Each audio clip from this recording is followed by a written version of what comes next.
السلام علیکم ورحمۃ اللہ. Welcome to Muhammad official channel. بسم اللہ الرحمن الرحیم. موت کی تمنا کرنا کیا حرام ہے؟ آج ہم سیکھیں گے صحیح الحدیث کی نظر میں. حضرت انس رضی اللہ تعالیٰ عنہ فرماتے ہیں کہ نبی کریم صلی اللہ علیہ وسلم نے فرمایا،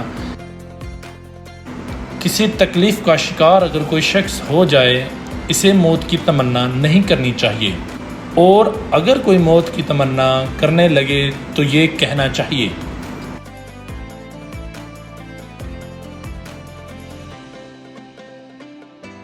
اے اللہ، جب تک زندگی میرے لیے بہتر ہے مجھے زندہ رکھ، اور جب موت میرے لیے بہتر ہو جائے تو مجھے موت دے دے.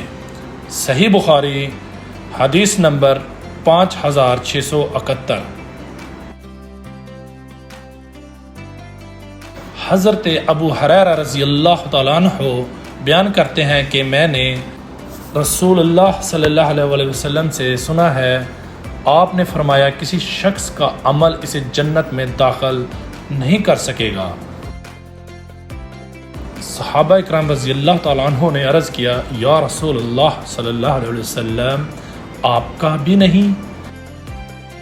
آپ صلی اللہ علیہ وسلم نے فرمایا، میرا بھی نہیں، سوا اس کے کہ اللہ اپنے فضل و رحمت سے مجھے نوازے. اس لیے عمل میں میزانی روائی اختیار کرو اور قریب قریب چلو.